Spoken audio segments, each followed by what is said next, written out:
Bonjour tout le monde. I know the long weekend coming is very important to many Canadians. Whether you mark Good Friday or Passover, Easter, Tamil New Year, or Vaisakhi, usually this is a time we spend together. You might go to church or to temple or to volunteer. Last year, when I served a community lunch in Hamilton, I saw just how much people come together over these next few days. But right now, this weekend is going to be very different. You'll have to stay home. You'll have to Skype that big family dinner. And the Easter egg hunt, well, it'll have to happen around the house instead of around the neighborhood. I want to take a moment on that to have a word with kids out there. The Easter Bunny has a big job to do this year, and maybe there's something you can do to help. Ask your parents to let you put up a picture in the window to bring some extra chocolate for nurses and doctors. They need a lot of energy to keep us all safe, and this is how you can help them to do their job. Peu importe notre âge, on a tous notre rôle à jouer pour contrer le coronavirus. Plus tôt cette semaine, j'ai mentionné que Santé Canada avait lancé un appel aux bénévoles pour aller prêter main forte à nos travailleurs de première ligne. Et déjà, plus de 27 000 personnes se sont inscrites pour les aider et leur donner un peu de répit. D'un bout à l'autre du pays, vous êtes nombreux à faire votre part et je veux vous en remercier. Vous êtes là les uns pour les autres et je sais qu'ensemble, on va traverser cette épreuve. These are tough times, but you don't have to go through them alone.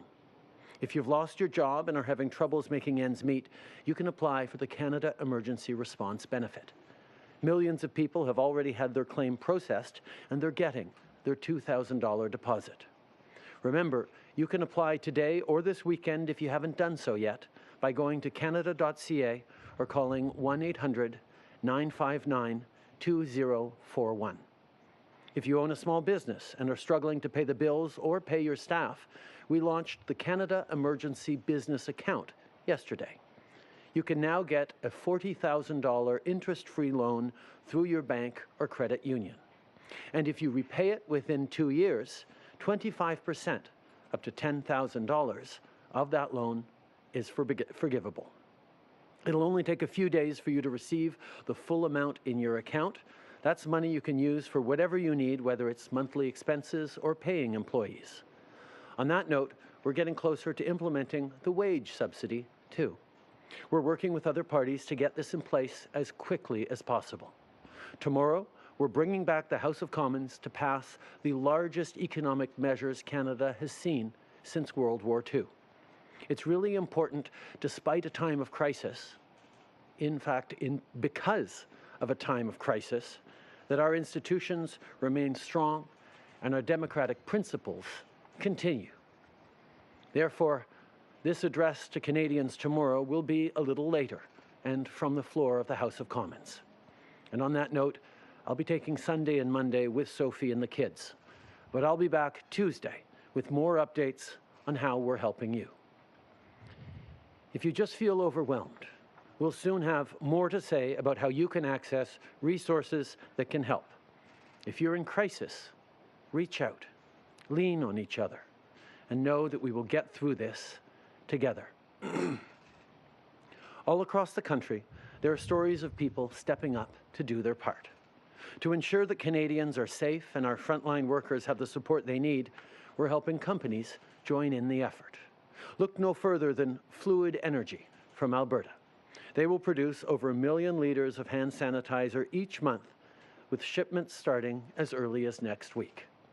We've invested in this large-scale production as part of our plan to have enough vital supplies produced right here at home. When Canadians work together, we get things done.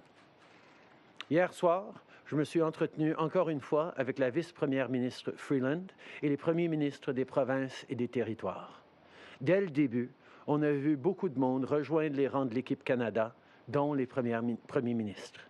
On est tous sur la même longueur d'onde et on travaille tous ensemble pour assurer votre sécurité. Au cours du long week-end, on va tous devoir rester chez nous. On ne peut pas recevoir pour le souper et on va devoir faire preuve de créativité pour organiser une chasse aux œufs à l'intérieur de la maison. Mais c'est pas parce qu'on est séparés physiquement qu'on peut pas être là les uns pour les autres. Organisez un souper de famille sur FaceTime. Appelez vos amis. Et si vous avez les moyens, faites un don à un organisme. Ce long week-end de Pâques ne sera pas comme les autres, mais je sais quand même qu'il sera rempli de joie, de rire et d'amour. Merci tout le monde. Thank you, Prime Minister. We'll now open the floor for questions. Go to the phone line. One question, one follow-up. Operator. Thank you. Merci. First question, Mike Blanchfield, the Canadian Press. Line is open.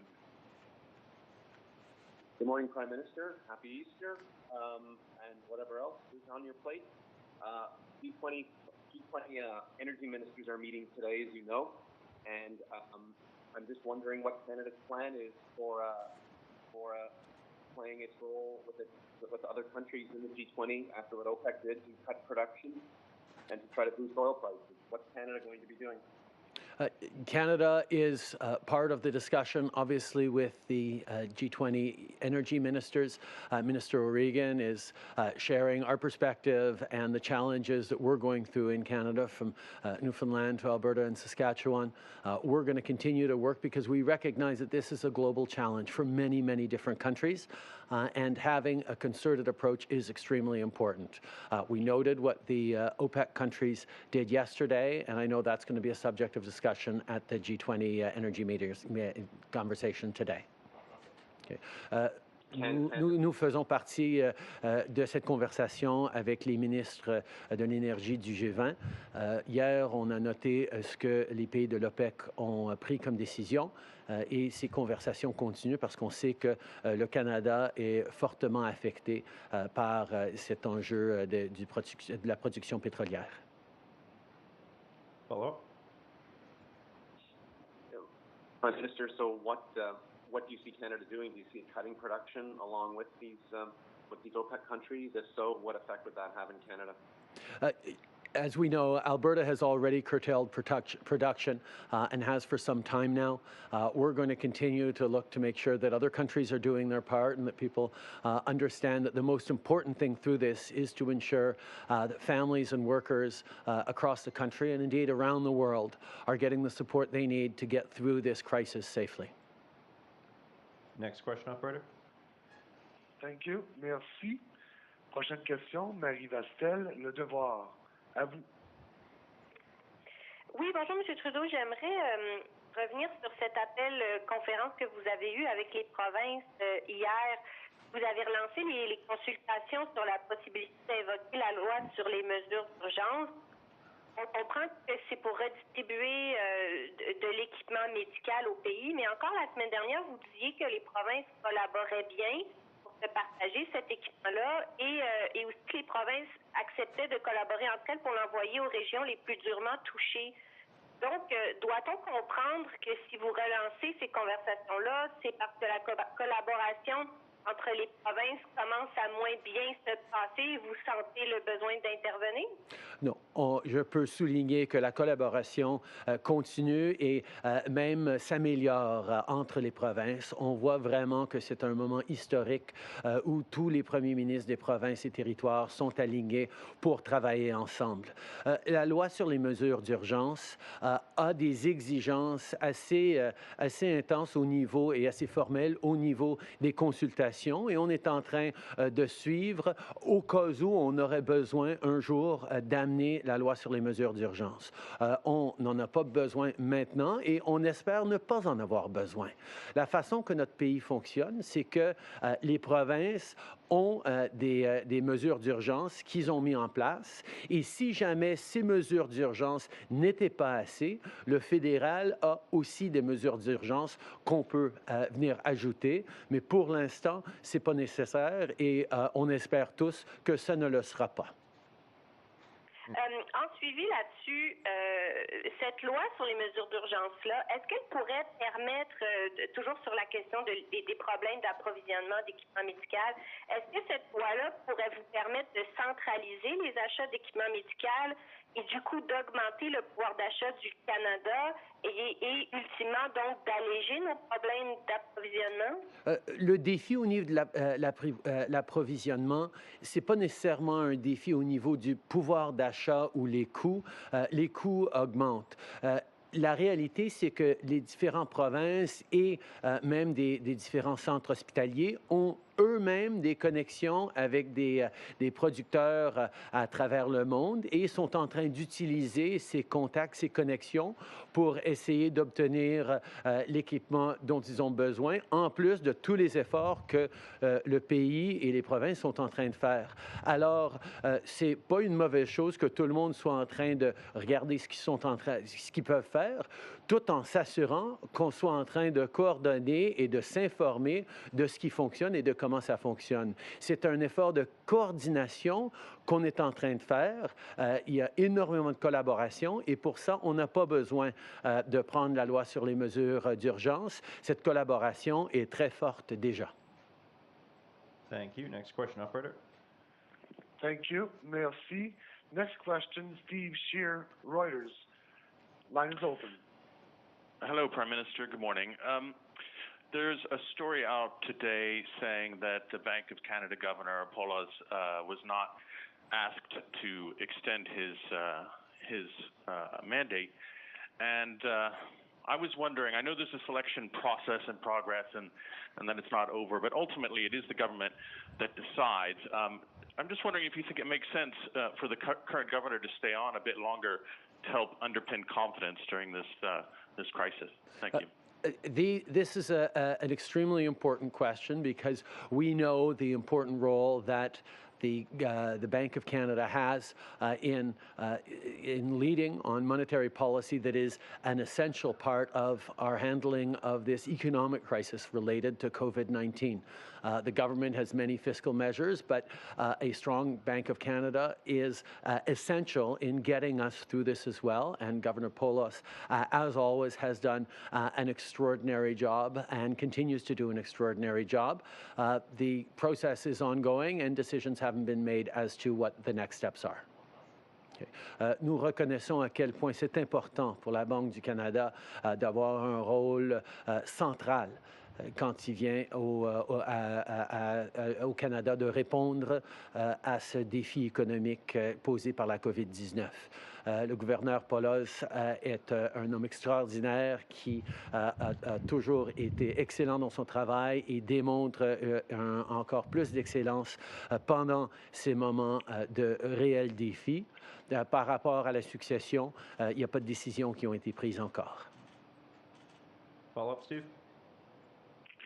Yeah, if I could just follow up, can you give us an idea when that decision might be made?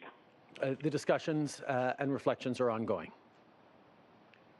Thank you. One more question, please, operator.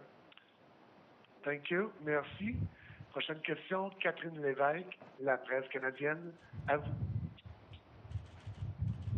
Oui, bonjour, M. Trudeau. Juste pour revenir sur la loi sur les mesures d'urgence, je me demandais dans quel cas pourriez-vous en avoir besoin?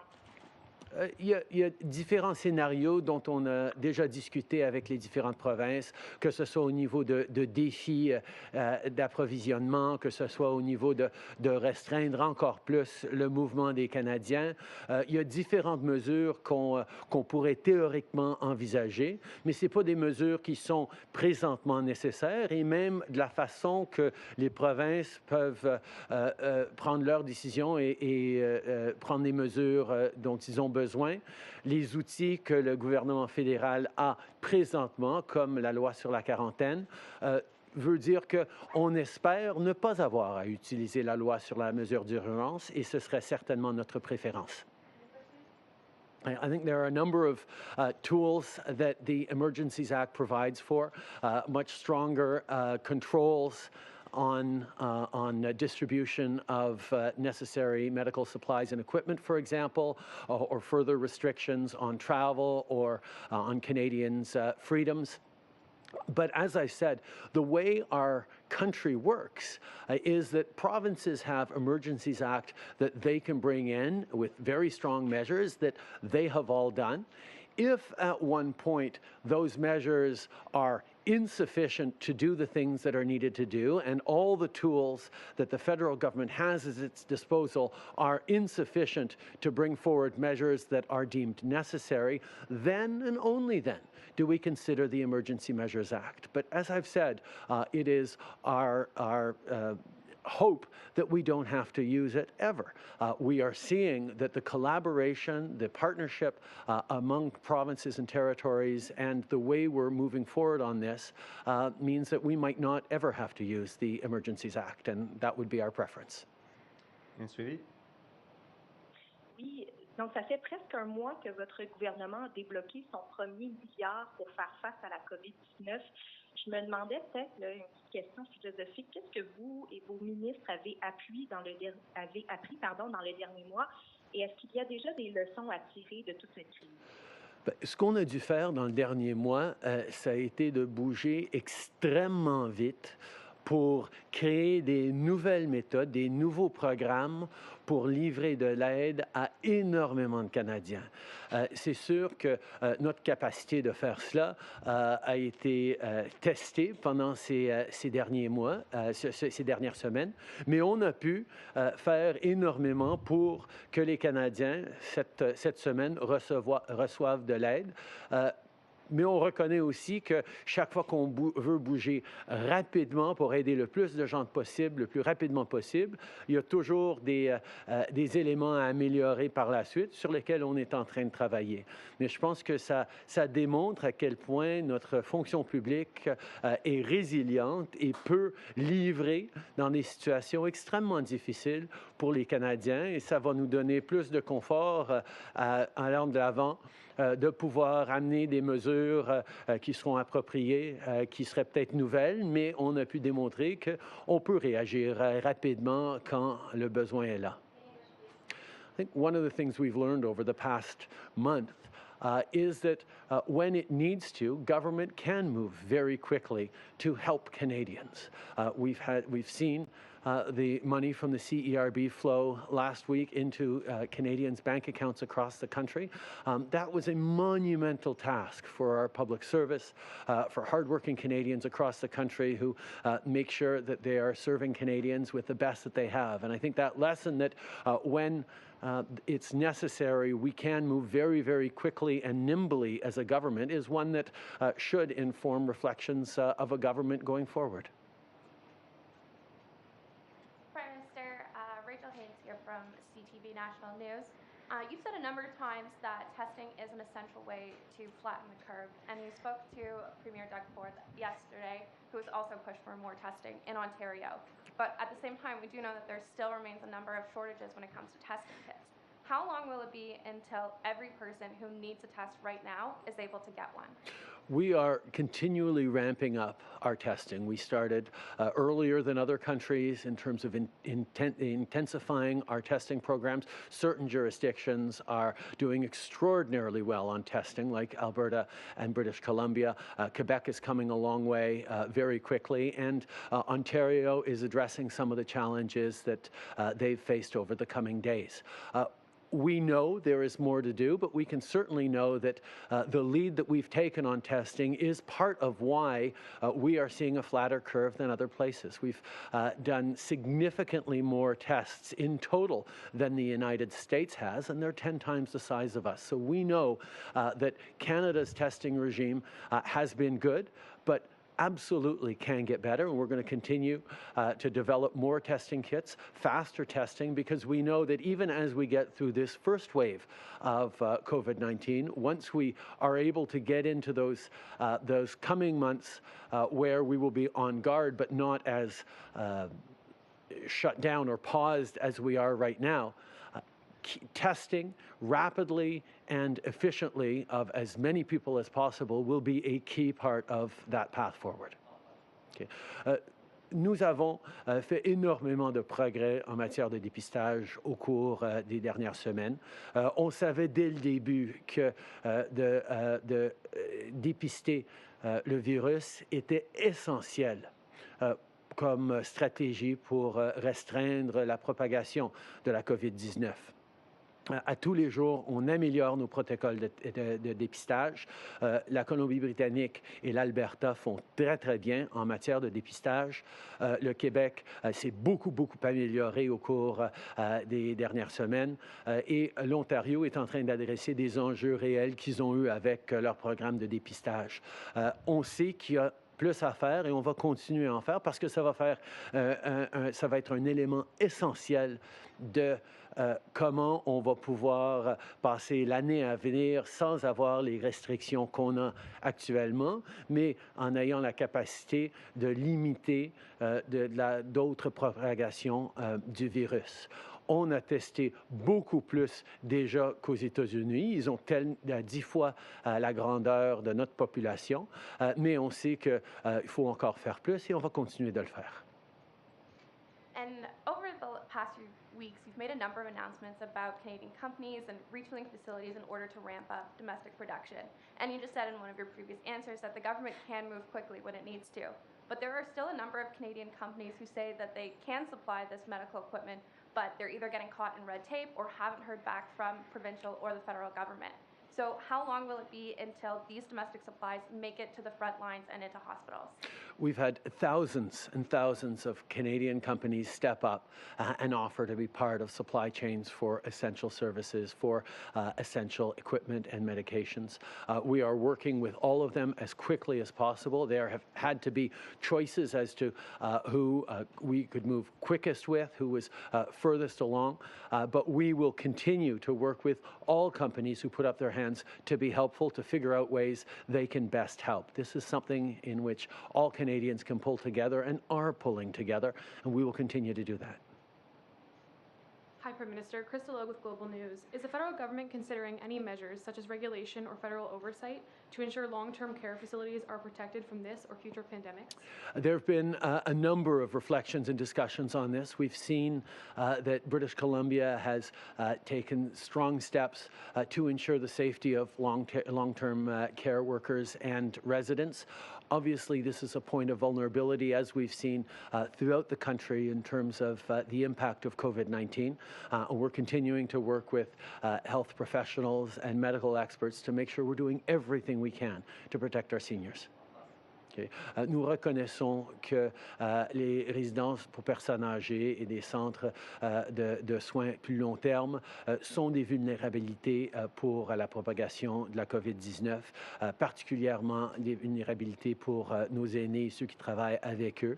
C'est pour ça qu'on est en train de regarder différentes propositions, y compris des propositions de la Colombie-Britannique, pour s'assurer que nos aînés restent le plus protégés possible pendant cette période difficile.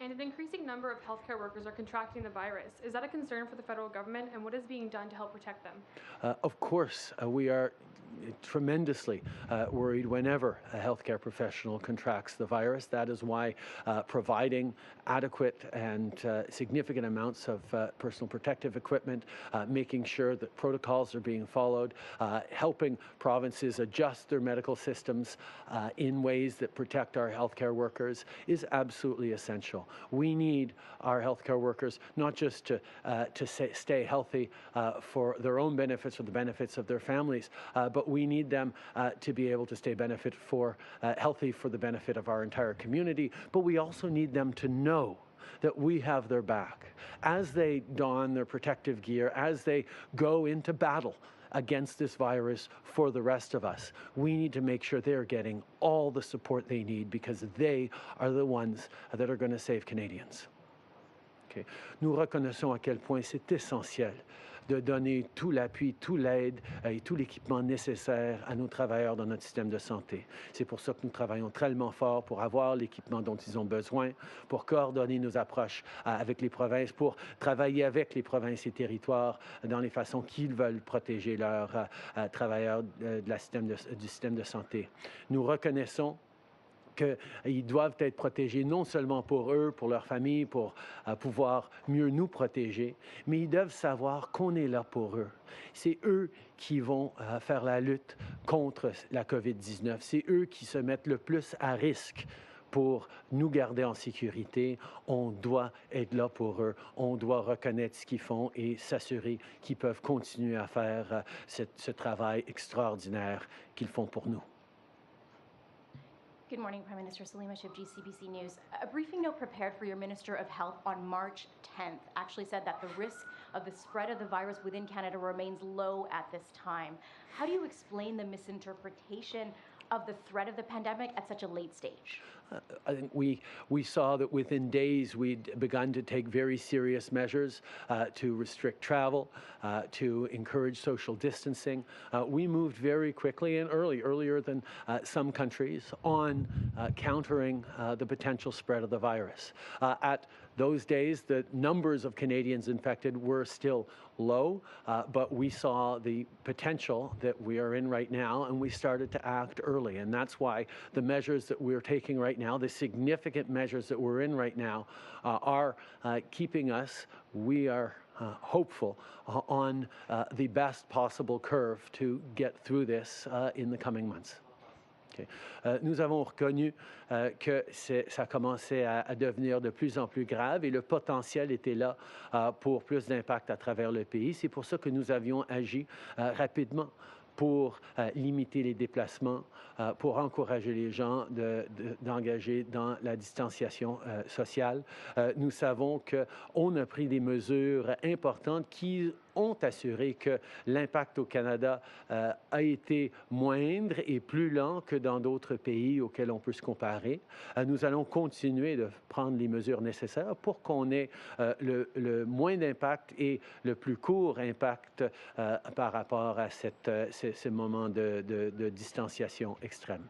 I'm just trying to understand this. So was that advice that there was a low risk of the spread of this flawed, and what It's impact 4 did that have hours. on your government's work to contain the virus? Our work continued every step of the way, informed by the recommendations made by our health officials.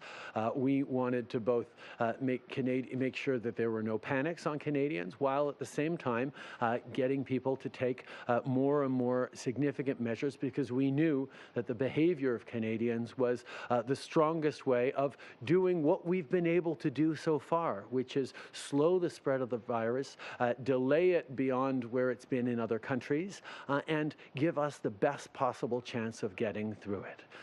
As we look back, of course, there's going to be things we said, oh, we might have said this differently or that differently. There's going to be an awful lot of learning through this. But it remains that as we get through this now, as we live through the measures that we've put in place and lean on each other and hold together, we have the best chance of getting through this in the coming weeks and months by remaining true to the advice that experts are giving us, to stay home, to keep 2 meters apart, to wash our hands regularly, to not go outside unless we absolutely have to hunker down, lean on each other virtually and metaphorically, and be able to support each other through this time. Nous reconnaissons qu'il y a toujours des façons de dire « on aurait pu faire ceci, on aurait dû faire cela à un différent moment ». La réalité, c'est qu'on a pris des mesures rapidement qui ont assuré que la progression du virus est moindre au Canada que dans d'autres pays, qu'on est encore sur une piste qui devrait nous amener à sortir de ce virus plus rapidement que d'autres pays. Nous devons rester sur cette piste que nous avons prise maintenant, de rester chez eux, de garder nos distances, de ne pas sortir si on n'a pas besoin, de laver les mains fréquemment. C'est des mesures qui vont s'assurer qu'on puisse passer à travers dans la meilleure forme possible et rebondir économiquement et en tant que société le plus rapidement possible. Justement, sur la reprise économique, hier, François Legault disait bientôt il y a des secteurs de l'économie qui vont pouvoir reprendre. Il y a certains secteurs que l'activité va pouvoir reprendre. Alors que vous disiez ça va prendre au moins un an et demi avant qu'on retourne à la normale. Mais est-ce que du point de vue fédéral, au pays, il y a des secteurs d'activité de l'économie qui vont pouvoir reprendre bientôt? Puis si oui, lesquels? On ne peut pas parler de retour à la normale tant qu'il n'y aura pas de vaccin contre la COVID-19. Mais il y a énormément d'assouplissement qu'on peut amener une fois qu'on sera passé cette première vague dans laquelle on se trouve.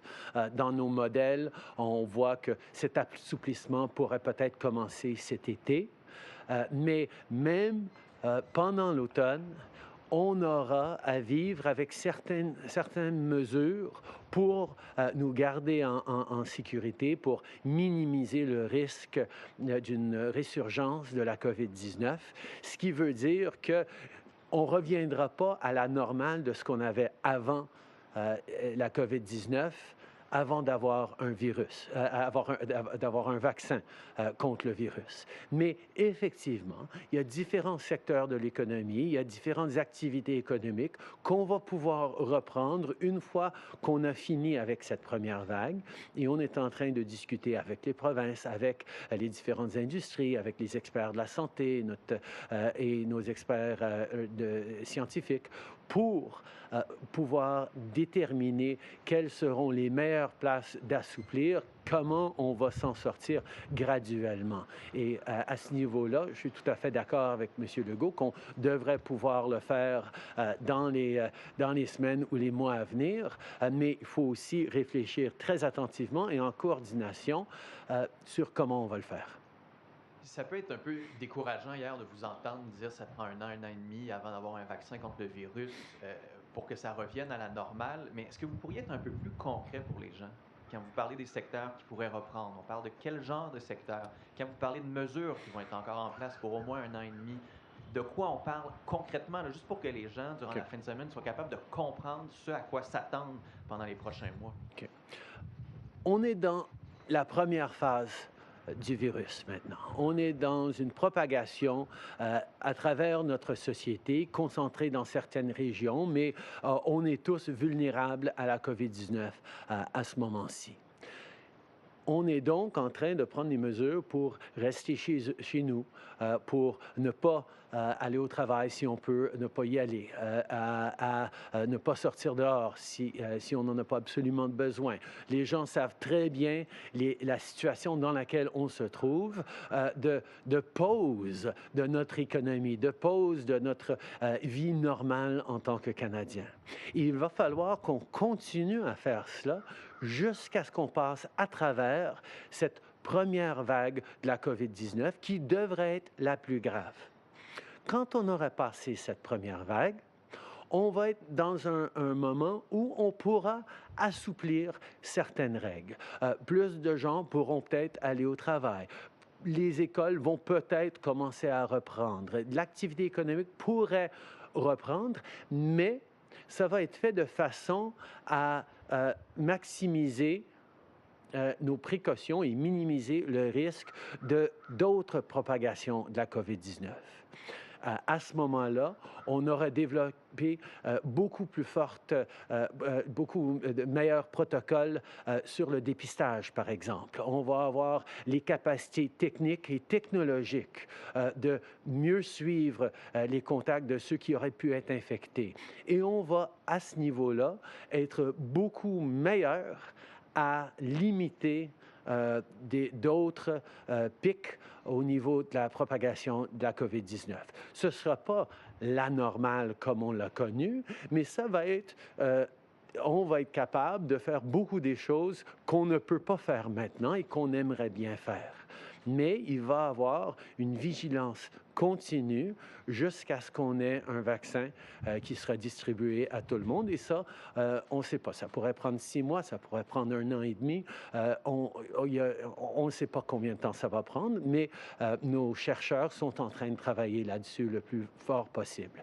Mais ce qu'on sait, c'est que notre capacité d'assurer que cette première vague finisse cet été dépend entièrement de nous, des citoyens, des gens qui continuent de rester chez eux, qui continuent de garder leur distance, qui continuent de faire ce qu'on est en train de faire maintenant pour encore plusieurs semaines. Et à ce niveau-là, on pourra peut-être parler, et j'espère parler, d'assouplir ces règles pour l'été.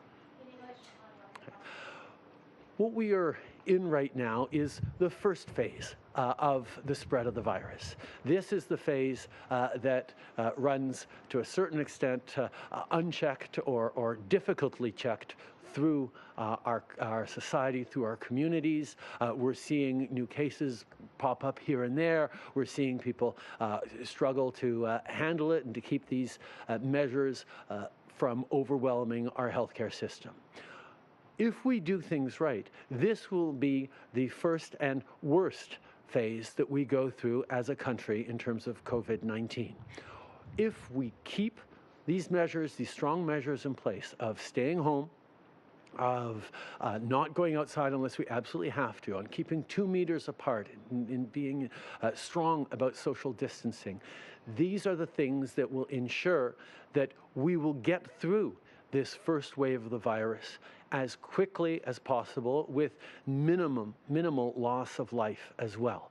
This is what we're looking for, of not overwhelming our healthcare system. And that happens if we stay strong about remaining at home for the coming weeks.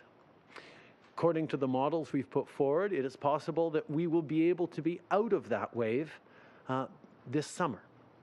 And at that point, we will be able to talk about loosening up some of the rules that are in place, looking at particular sectors where people can go back to work, bringing in new rules around how people can interact with each other in society and get things rolling again. We'll have to be very careful about how we do that, and we will have to remain vigilant and active every single day for possible resurgences of the virus.